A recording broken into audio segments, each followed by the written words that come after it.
I want to say just a few words about the origins, the genesis of the book, and then give you some snippets to indicate its flavor and its style. I'll leave interaction with the big themes of the book to the other panelists and to the discussion we'll have afterwards. But I think one of the things about Professor Walls is a very distinctive way in which he spoke and wrote. And I hope that will come over in the snippets I give you.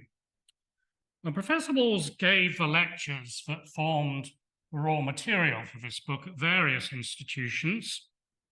The Kofi Cristale Institute in Ghana, where he frequently visited, the City Seminary of New York, and the Overseas Ministries Study Center, then located in New Haven, Connecticut. The lectures were presented at OMSC in 4 series of public lectures between 2005 and 2008. And as tended to happen with Professor Walls, somebody recorded the lectures, transcribed them, and in late 2012, the resulting text was sent to Professor Walls, who added some footnotes. Then the trail went cold for about 7 years. 2019, word reached David Bratt, long-standing editor at Erdmann's, of the proposed publication, bringing these lectures together. And he suggested to me that it might form a fitting conclusion to the series Erdmann's publish Studies in the History of Christian Missions, which I've been co-editor of with Professor Bob Frickenberg since 2000. And this is the last volume in the series. Professor Walls then commissioned a former center student, Dr. Mark Gornick, director of the City Seminary of New York, to begin editorial work on the text. Mark had also edited Andrew's 3rd collection of essays, Crossing Cultural Frontiers, Studies in the History of World Christianity. So Mark began the process, and in spring 2021, he passed the resulting manuscript to me as co-editor of the series for more detailed editorial work. My first draft of the edited version reached Andrew, received his approbation in an email on the 8th of April 2021. Then sadly, Andrew died on 12th of August that year. Now, the form of the book retains much of the original arrangement of the 4 series of lectures. Still in 4 parts, it retains most of the original titles that Andrew gave to the lectures, but a fair bit of reconstructive surgery was necessary, really because the 4 series spanned a period of 8 years. At the start of each series, because there was a different audience each time, Professor Walls would go back to the beginning and summarize what had happened hitherto. So there was a lot of recapitulation of material, which was very appropriate in a lecture format, but would have been very irritating in a book format. So I had to take most of that recapitulation out. And as a result, 3 of the original chapters, original 19 lectures, 1 in each of the parts 2, 3, and 4, were so truncated by the removal of duplicate material that they ceased to be viable as chapters. So it's come down from 19 lectures to 16 chapters. And actually, that was the hardest thing in being an editor. I should say we're really apologetic that there are no copies for sale today. We've been let down by Erdmann's or their distributors who promised copies. So this is a book launch without books. But we will circulate, I think. Are we circulating, Pedro? Yeah, we're about to circulate a sheet of paper where you can sign up, and there will be a discount but I'm afraid I can't tell you exactly what the price will be, but they did originally talk about a discount of 40%, which is pretty good going. So if you would like to at least be consulted on whether you want to receive a copy of the book at the promised discount, please give your name and email so we can be in touch with you, and in due course you'll get the book. Well, style and humor, I want to give you one snippet in particular. It's my favorite, really, from the book. Here's Andrew speaking. Some years ago, as I was giving a lecture in Dundee, an old gentleman in the front row appeared to be asleep the whole time. The Edinburgh conference came into what I was saying somehow. At the end of the lecture, he came to me and he said, "You were talking about the missionary conference in Edinburgh in 1910. I said, "Yes." He said, "I was there." Well, as I say, he was an old gentleman, but I was trying to do my calculations. He said that as a boy of 12, he had been employed to ride around Edinburgh on a bicycle, delivering the daily announcements to the lodgings of every delegate so that they had the announcements for the day at their breakfast table. He received £1 a day for this great riches, which, he said, I regret to say, I wasted on the new entertainment of the cinema. There are lots of humorous patches like that.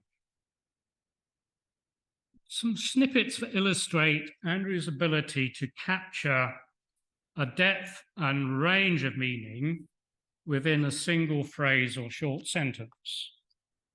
Here's the first. Not only must the missionary get into China and the Chinese, China and Chinese must get into the missionary.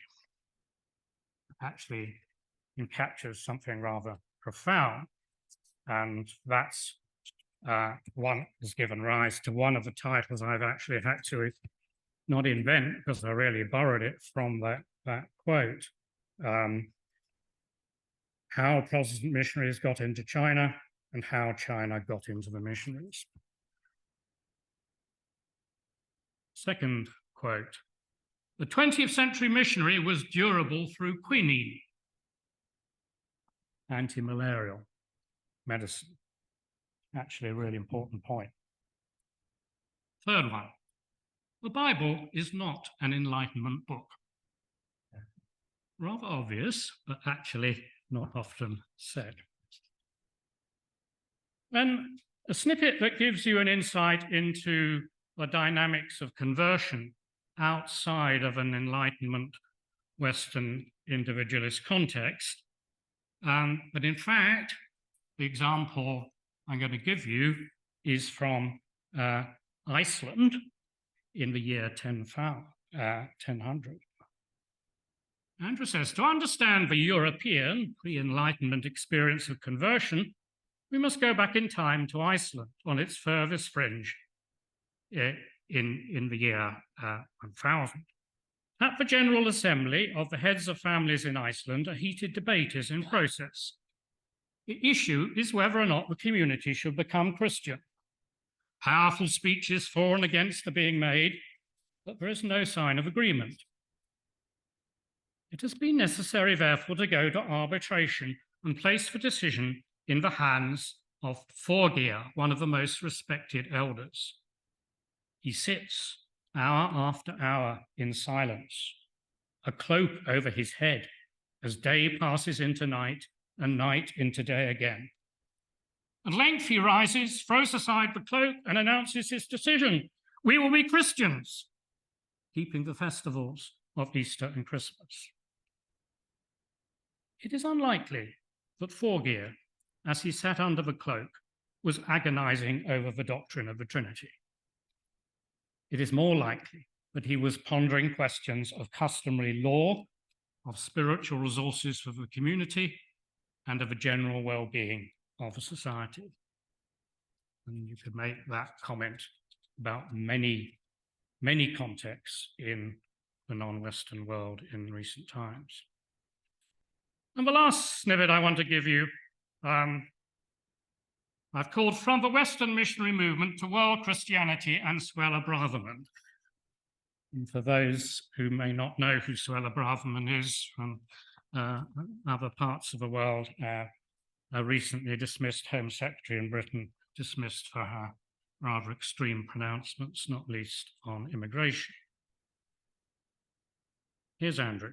The 20th century was remarkable for bringing the end of a vast movement of population that had shaped world history over several centuries. In the course of the 20th century, this great European migration of population reached its peak, then came to a halt, and finally went into reverse. By the middle of the century, the migration had itself ceased, or at least been reduced to a trickle. The formation of the State of Israel in 1948, consisting mainly in the early days of Jewish immigrants from Europe, was its last great creation. However, the 20th century was also notable for the beginning of another movement of population, one that may turn out to determine world history just as much as did the great European migration itself. In the middle of the century, the great European migration not only came to an end, it actually went into reverse. Numbers of people from Africa, from Asia, and from Latin America began to move to Europe and North America and to set down roots there. Numbers have steadily grown, and the process looks set to continue.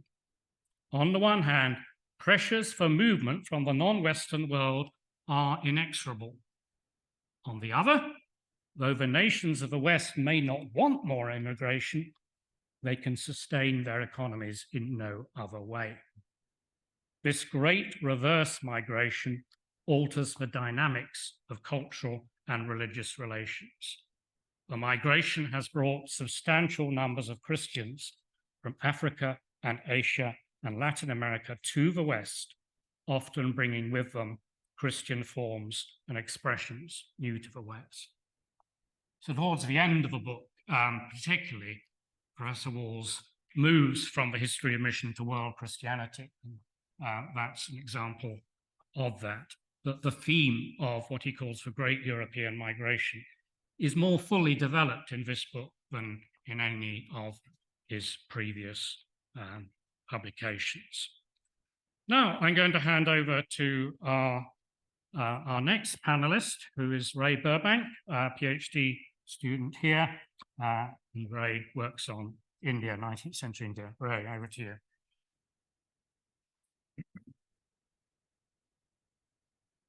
Hello, everyone.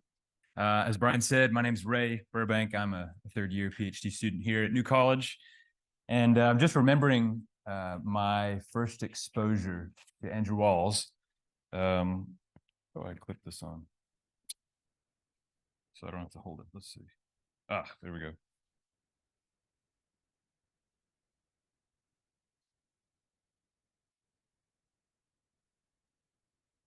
Sorry about that.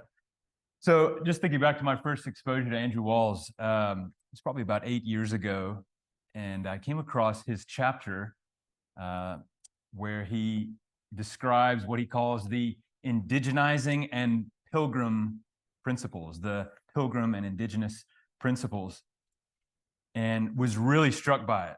I really became hooked on Andrew Walls' writings. I remember reading it and just finding it super helpful, and flipping back to the back. It was actually in a book with a collection of chapters from different authors.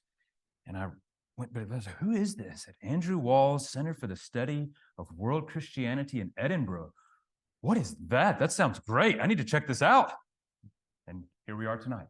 So my initial exposure to Andrew Walls really led me to really see him as an academic role model for myself. I've really tried to model my own writing, especially how he wrote. I love trying to learn from his example in many ways, as Brian's already described. And this book that we're talking about tonight really adds to that great portfolio of writings that he produced over his career. I'd like to share with you 4 highlights that I gained from reading this book. The first one is about this kind of running theme that he utilizes, that he sort of contrasts two different models or approaches that Western missions in the past have followed. One is what he calls the Christendom model, and he contrasts that with what he calls the missionary model. And to summarize it, he briefly defines the Christendom model as insisting that others live on your terms. It's the Christendom model, whereas the missionary model has been living on someone else's terms. That is the missionary model, and he uses this to kind of describe the transformation that took place over the course of missions history coming from the West. One other way he describes this is to sort of contrast mainstream Christianity, kind of under that Christendom model, with what he calls radical Christianity or radical Christians. And he uses this to describe, even in the early sort of pre-Reformation history of the church, to talk about monastic missionaries that you see in the early centuries of Christianity and even in the medieval era, where you see these, what he calls just sort of, it was the Christians who were the kind of seen as the radicals on sort of the outliers of the Christian world, that were the ones who went into areas where the church was not, and took the gospel to those places. So he uses this to describe kind of the changes that took place. Particularly, the book focuses on Protestant missions history coming from the West. But when you have one of those aha moments, right? When you're trying to write something, you're trying to understand something, and how do you put it into words, but you just can't quite get your finger on it. I feel like that happens when I read Andrew Walls a lot of times. He'll say something, he's talking about something that I might be already pretty familiar with and think I've got a pretty good grasp on it, but then he'll put it in a way that is so fresh and is, you think, oh, of course, how come I didn't see it like that before? How come I couldn't find those words to say it that way? And he does this with this kind of model of Christendom model versus missionary model. And I'll give you one specific way he does it. He talks about some transitional figures in the history of Western missions. He talks about Jonathan Edwards and David Brainerd in the 18th century in North America. And similarly, he talks about the early established church societies, the SPCK, the SPG, and then the Scottish SSPCK. And the way he utilizes those models to describe them is really helpful, because he shows how they were transitional figures. And he talks about the North American context was really pivotal, was really vital in the history of Christian Western missions, because it was where, he says, Protestant Christians first sort of lived side by side with a non-Christian people, talking about the Native American tribes. And what we see in Jonathan Edwards, David Brainerd, these early established church societies, is that they show us how Protestants were sort of still thinking in terms of sort of Christendom, but yet at the same time, they were beginning to be agents of revival, sort of radical Christianity, pushing the church into new areas where they had to address things like a different language, other sort of religious worldviews and traditions. And it actually ended up sparking what we now call the modern missions movement in the West. So that was one highlight. My second highlight is related to sort of the title of the book. You'll notice, and it's important to note, it's called The Missionary Movement from the West. And that's important because what Professor Walls is showing, he's not saying he's given an exhaustive history of Christian mission history. He is looking specifically at from the West. But that does not infer that all the missionaries were white. And he gives this great example of Black loyalist preachers in colonial America who moved to Nova Scotia and were able to start churches there. And through their initiative and leadership, they ended up establishing a mission in Freetown, Sierra Leone. And they began to evangelize people there. They began to help whenever an illegal slave ship was passing by, and they were the captives were liberated. They'd be settled there in Freetown. They would teach them to read the Bible. They would evangelize them, and the church grew there in Freetown. But something I didn't know, and perhaps this is just my own ignorance, But something that Professor Walls describes in here is how by the second half of the 19th century, those Christians, maybe the second generation of those Christians there in Sierra Leone, became missionaries to the Niger Basin. Let me read for you a quote here on page 123. He says, the evangelization of the Niger Basin depended to a great extent on lay people from Sierra Leone. The 19th century population of Sierra Leone colony probably never exceeded 50,000 people, okay, 50,000 people in Sierra Leone. And yet that tiny country produced 100 ordained men in 40 years and hundreds of lay missionaries. It seems likely that in the second half of the 19th century, Sierra Leone produced more missionaries per head of population than any other country has ever done. I mean, if there's any master's students listening to me right now and you're looking for a PhD topic, here's one for you. That would be incredible. Unfortunately, he doesn't give any citation or references. And so I would love to know more about the story of these Christians in Sierra Leone reaching into the Niger Basin. So there are these great examples that he gives to sort of nuance the missionary movement from the West. The third highlight are related to theological implications. Theological implications. You know, as someone who likes to sit on the fence between history and theology, I have always appreciated how Professor Walls was able to present Christian history and even the history of missions and still actually make explicit theological claims and conclusions. You know, a friend of mine, we were talking about this earlier today, and we were talking about how Professor Walls, he was kind of like a hidden theologian. You know, he would do this. He would, you know, present a great sort of historical study, and then he could draw out, you know, theological insights from these events and these people. And there are many examples, you know, we could point to in the book of how he does this in many chapters. But the overarching sort of justification he gives for it, and you know, he talks about this in other places in his writings, but he talks about how it was through the missionary encounter, through the crossing cultural frontiers, where we see new questions being raised that Christian theology needs to address.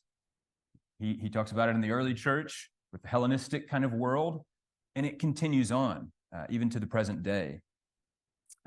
Where you have new questions that need to be addressed. You can't always use the same sort of language or concepts to be able to answer them. And he says how these theological insights we gain from the global church, they are not just for some specialists who care about Africa or India or China. They're actually for all of us. He says they belong to the whole church or to anyone who is interested in the history of Christian thought and the history of Christianity. I feel like I often have this conversation with my PhD friends here who are studying, you know, systematic theology or, you know, medieval scholasticism or the Reformed tradition, that, you know, I'm not just studying about missionaries and sort of how we exported, you know, the sort of Western tradition of theology, but even the insights we gain from these crossing cultural frontiers, it's for all of us to benefit from. So that really comes through in the book. And then my fourth highlight I'll share with you about this book is really its educational quality. You know, Professor Stanley in the introduction, he describes the way Andrew Walls wrote is there's this sort of Wallsian character of writing that he displays, where he's able to, you know, capture such profound ideas in a single phrase. And he's quoted some examples of this. I mean, almost using a kind of playful speech, you know, to talk about very serious things sometimes. I think one of the reasons why the book is so readable, obviously, is because of Professor Walls' own abilities to communicate. But they were lectures, as we've heard already. They were lectures that were put into a book. And I don't know about you, but I've often found that lends itself to being a really readable piece of work. When you have someone who's had to orally deliver something, it often makes it to where you have shorter sentences. You know, you just kind of get to the point a little bit quicker. You're a little bit more straightforward. And that really comes off in this book. So I think it will be a great resource for anyone who's involved in education. It has a broad scope, so you could suggest it for a general audience and even new students who are new to the subject material. So it is a great introduction to the historical development of what we today call world Christianity. And this book is also just a great introduction to the pioneering thought of Andrew Walls. Thank you very much.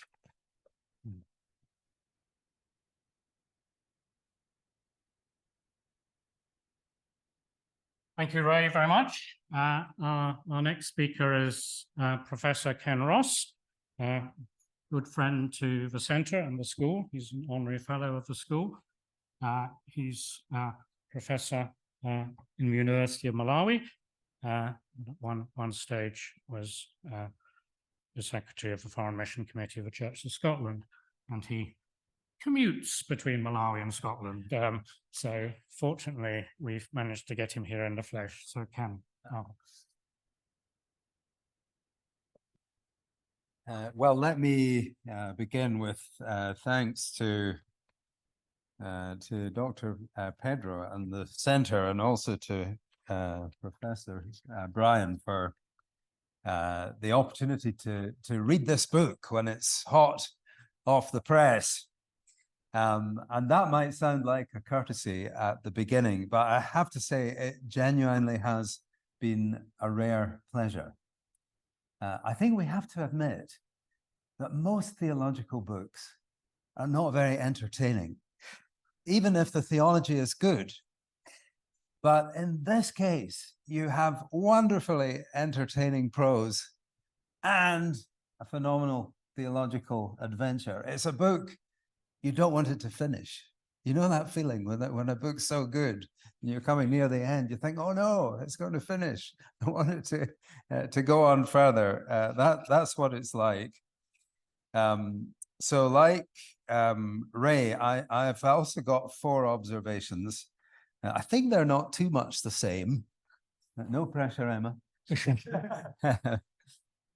So the first one is that Professor Walls had a very distinctive idiom. And I must admit, a recurrent experience for me in reading the book is that even though it's a brand new book, I felt like I had heard it before. And the likely reason for this is that I had heard it before. Now, I was not present at the lectures in New Haven on which the book is based, but there are many passages that he also delivered right here in Edinburgh. In fact, many of them in this very room and probably on this very spot where I'm now standing. So reading the book was very evocative of hearing his voice again, and quite a poignant experience, I must admit.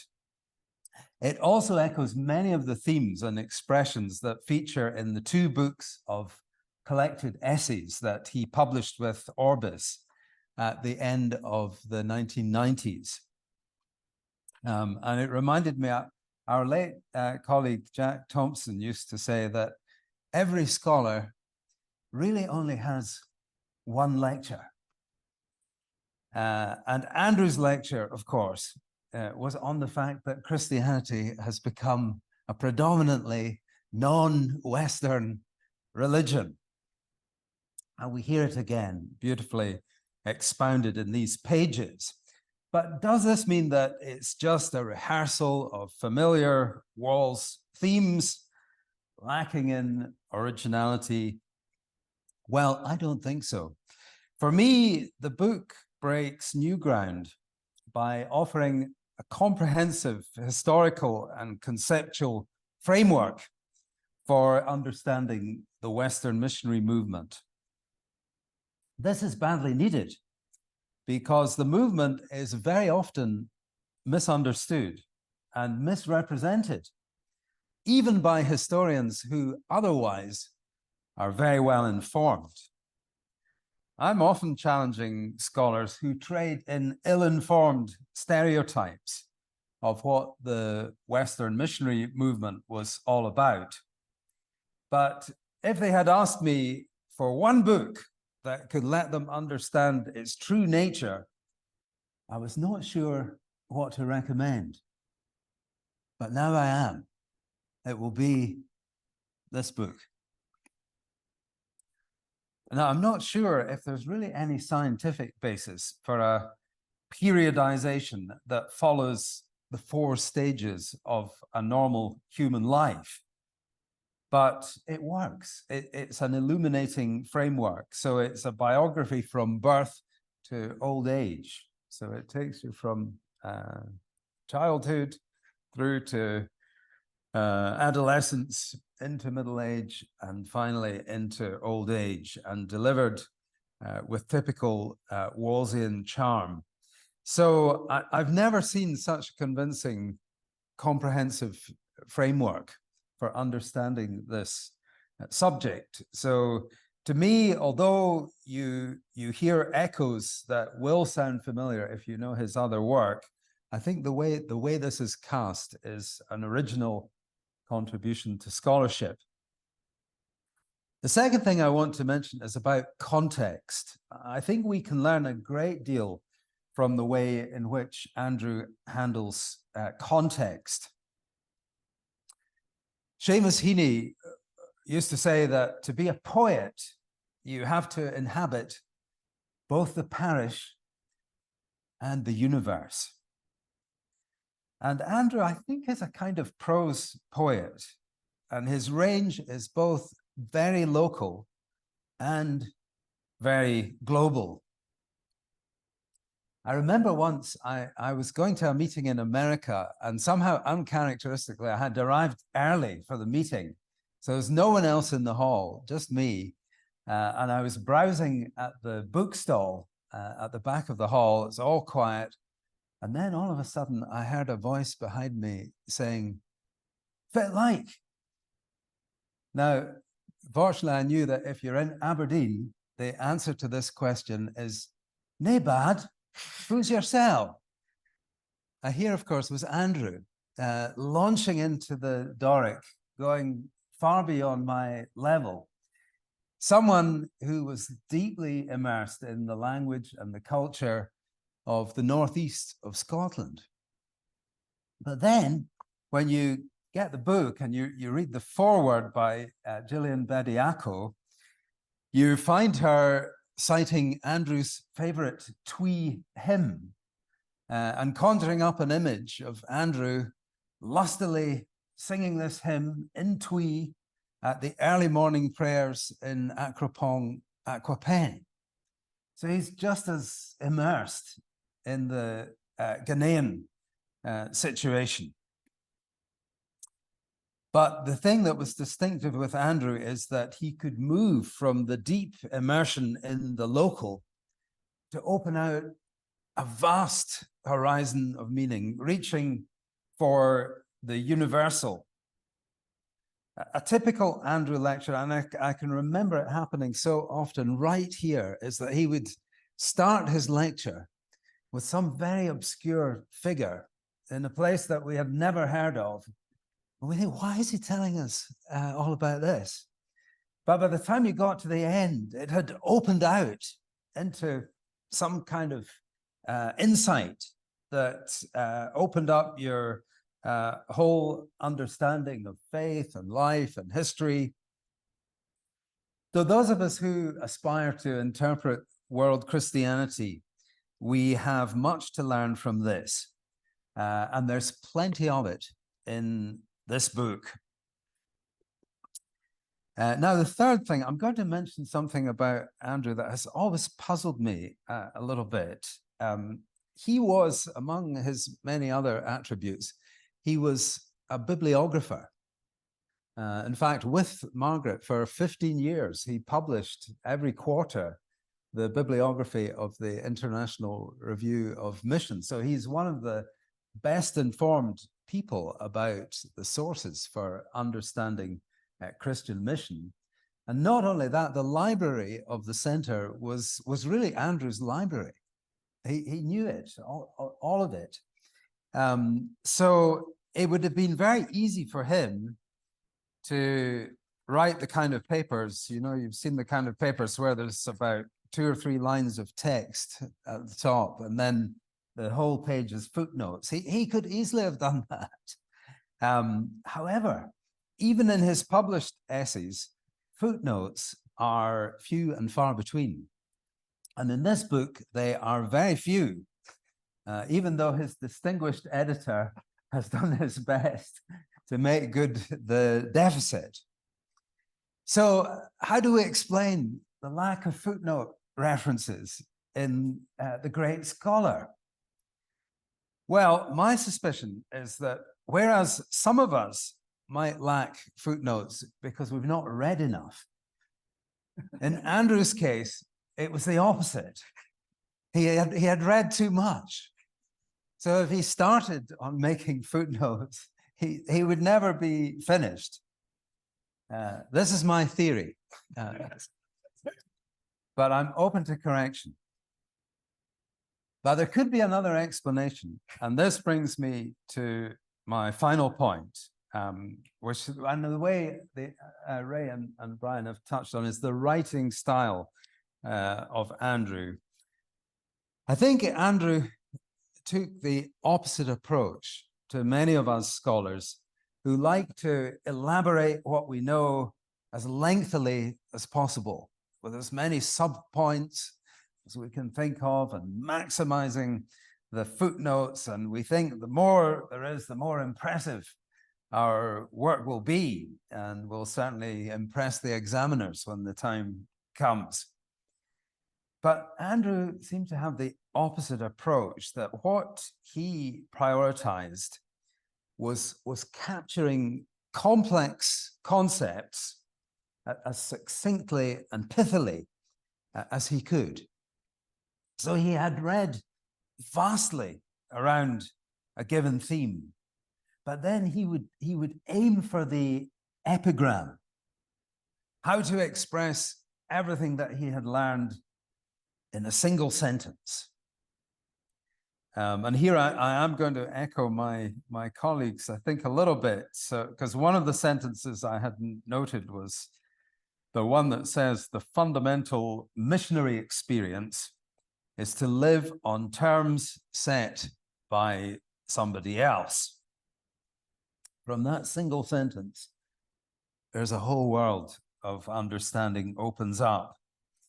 And then I also, I think you mentioned this one, Brian, about China. It comes when he's talking about James Legge and the significance of James Legge's missionary career in China. And he has the line Brian mentioned: not only must the missionary get into China and the Chinese, China and Chinese must get into the missionary. And we could talk all afternoon about what this means. Or when he gets to the old age of the missionary movement, he observes that the missionary movement, designed for one-way traffic, must learn to carry the freight in both directions. Well, we could go on picking out such felicitous phrases. And I've loved this feature in Andrew's writing, and I could see you had as well. And I once asked him how he managed to do it. And his reply was that people enjoy a neat turn of phrase, but they have no idea how much time and effort went in to crafting that phrase. He reminded me of the famous interview with the golfer Jack Nicklaus, when he'd won one of the big championships, and he seemed to have had good luck with some of his shots. And when he was asked in the interview afterwards whether he'd been lucky, he admitted, well, he had been a bit lucky. But then he said, it's a funny thing. The more I practice, the luckier I get. So these phrases of Andrew, these often stunningly illuminating aphorisms, they were not just a stroke of luck. It was the endless hours of practice that yielded them. So for those of us who aspire to be writers, there is much to learn from this. And then the last point, I'm going to, I always think at a book launch, you should read a bit from the book, and we heard a little already, and I'd like to add another one. Andrew had a great penchant for metaphor. In fact, the entire book is an extended metaphor, interpreting the 3 centuries of the missionary movement as if it were the span of a human life. But then he turns to other metaphors as well. And the one that I especially like is about the missionary movement as a car. The missionary movement as a car. So I'll finish with this short passage. He's been talking about the Edinburgh 1910 World Missionary Conference. We always end up coming back to it. But he's talking about what great confidence it had and all the plans it laid and how it saw this great evangelization of the world being carried out by the heroic Western missionaries. And then comes the bit about the car. Hardly had it begun when circumstances wrested the steering wheel out of its hands. And for the rest of the century, it never quite succeeded in getting the car under control. Tires blew. There was endless trouble with the clutch. The petrol was always running out. Yet, by the end of the century, the task for which the car had been commissioned had been accomplished to quite a remarkable extent. It had not been the planned progress, but the battered old vehicle had been essential to what happened. Often unknown to its occupants, there had been other vehicles involved. I shall leave you with that thought.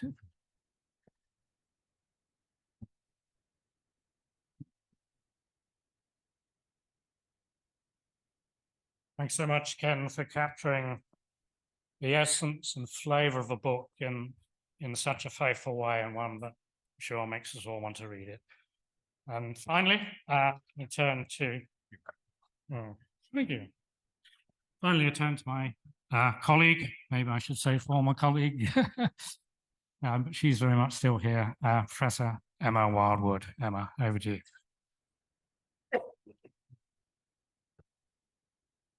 Well, how to follow that?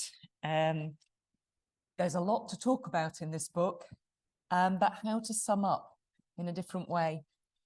While I was reading this book and I was thinking about today, I was really taken back to when the centre, which Andrew Walls founded, was called the Centre for the Study of Christianity in the Non-Western World. Now, if you think about that title, there was that period of time. And during that time, there was a lot of talk about ancestors. And I'm looking at Esther and wondering if she remembers this. The ancestors for the centre were those who had gone before. They'd already completed their PhDs and their masters and were now in an elevated realm.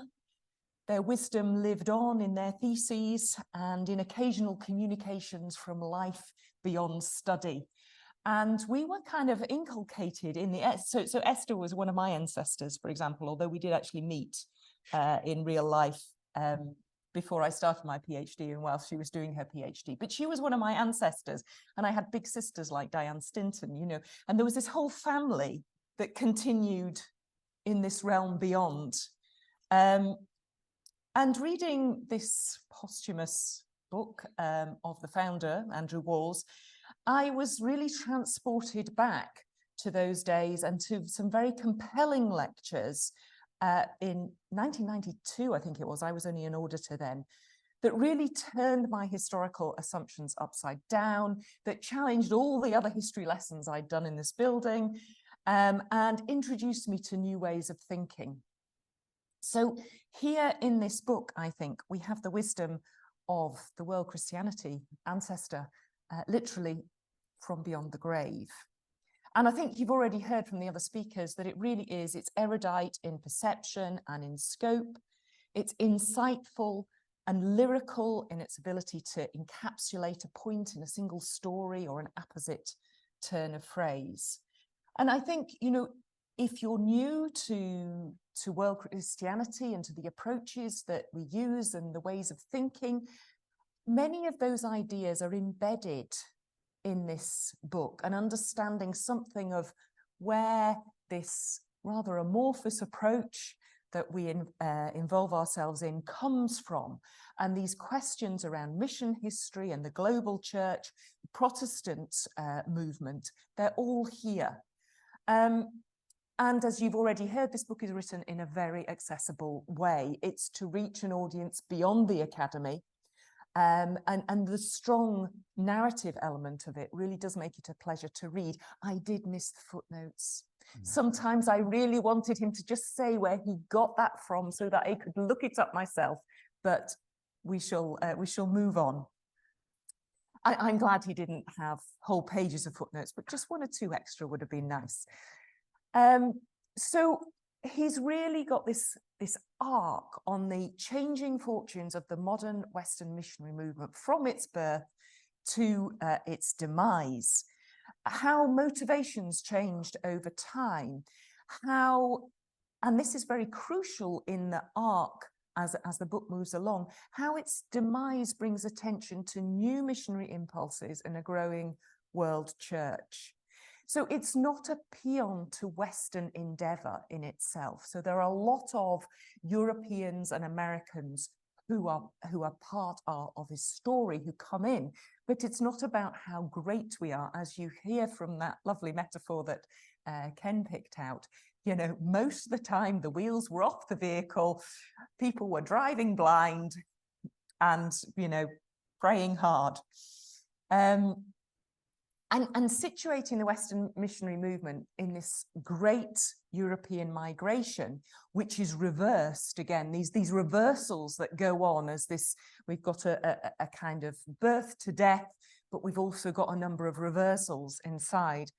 And he's really trying to talk about this different impetus from colonialism, that the missionary movement is something really different. It has different motivations from colonialism, but it often becomes entangled in it. And so what he's saying is that focusing on this movement shows a different story to that of colonialism.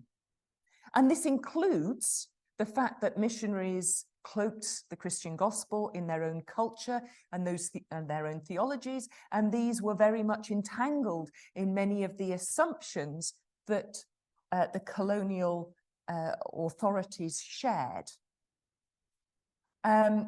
This cloaking of the gospel in these cultures and theologies, he's also pointing out, is frequently inadequate for the situations in which the missionaries find themselves.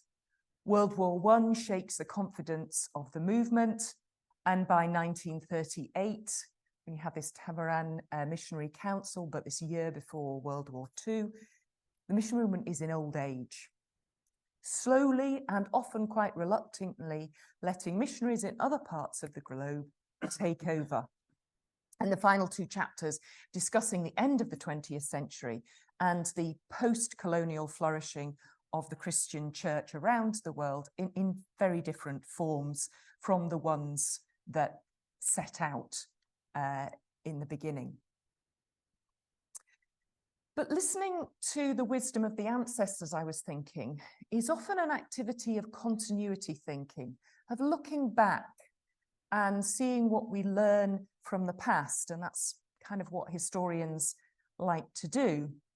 But it made me think that since Walls delivered these lectures, there's been a new tone to debates that have been around for decades, around colonialism, power, gender, and race. And it's very difficult for those of us who are writing and researching now to avoid those questions. Indeed, it would be foolish not to try and engage with them. And Andrew Walls really is an empirical historian.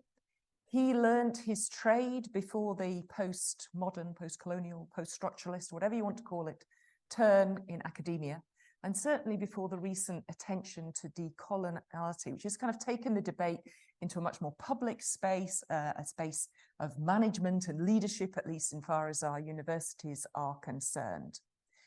So he comes to the questions around power and influence in a rather gentle and indirect manner. And I couldn't help thinking, how might he have addressed these questions more directly? There are very few women who are mentioned in these passages, for example. So, you know, the work of people like Dana Roberts doesn't really loom large in this.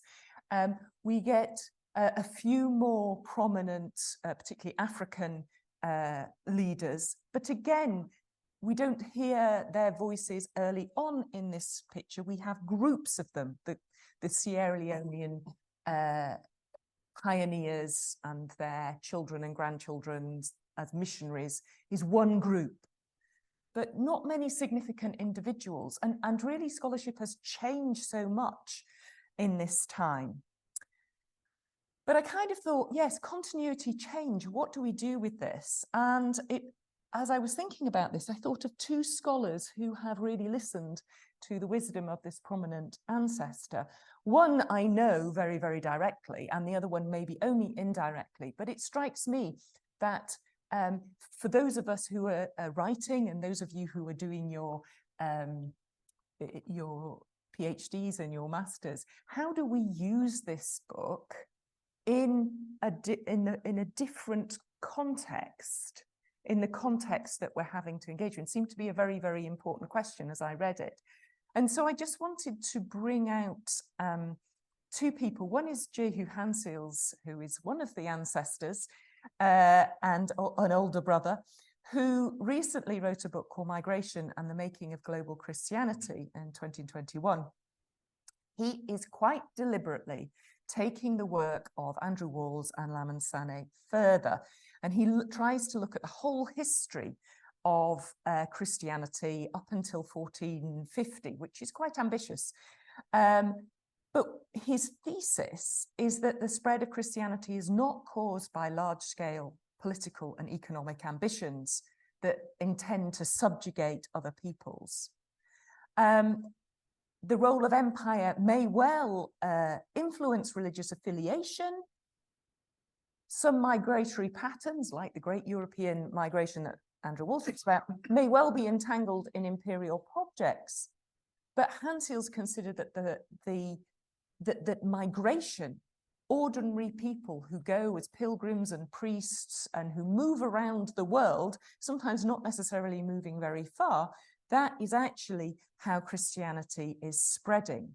That it's looking at social and cultural movements, it's looking at the agency of non-elite, middling sort of Christians. It's looking at the importance of piety and commitment as real motivators and not simply institutions and big influential political people. And it strikes me in some ways that this is what Walls is doing in this book. He is picking out some key people, but they're rarely political movers and shakers. And the other person that, who as far as I know, indirectly is influenced by Walls and Sanneh, but he could, for all I know, be a student of Andrew Walls, is Olufemi Taiwo, who has written a number of important books, most recently Against Decolonization, Taking African Agency Seriously. So he is very much concerned about colonization and the importance of striving for independence from political and economic denomination. He's not trying to suggest that that is not an aspiration that's important. But what he wants to get away from is assuming that everything that happened during the modern colonial history has to be expunged. And he says this is deeply problematic. And he talks about modernity being brought by missionaries and colonialism being a perversion of modernity. and asks for a need to consider which elements to work with and which to ignore or eradicate. And these two people, Hansils and Taiwo, and there will be many, many others, seem to be fitting heirs of Andrew Walls's thought, which we get in this mature and long form in this book. Leaning on his thought, they're seeing new ways of understanding historical events that have changed the world, offering their reflections on systematic power inequalities, but demanding a more nuanced appreciation of their origins. This is not in any way, none of these books try to exonerate the Western missionary movement from its complicity in producing these inequalities, but they are all sort of providing challenges to perhaps less sophisticated readings or just assumptions that arise out of a particular milieu. So again, this idea of the wisdom of listening to the ancestors and how we pay attention and what we pay attention to really struck me as I was reading this book. I want to end on one final point. Professor Brian Stanley has done a huge service in seeing these lectures to print. And I know this is not an easy task. This is Professor Wall's fourth book. His fourth book that, like the other three, has been brought together by a team of people who recognized Andrew's importance and felt that his work ought to be in print, even though it was very, very difficult to get Andrew to put it into print himself. But it also makes a real fitting last book for the Erdmann series. Am I correct in thinking that it will be the last? Yeah. So the Erdmann series, in which is situated, Studies in the History of Christian Missions, now has 28 volumes. And it is 29, I think. 29, okay, 29.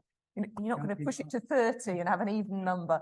And in the back of this book, and one or two of us have copies if you want to have a look, you can see the whole list of them.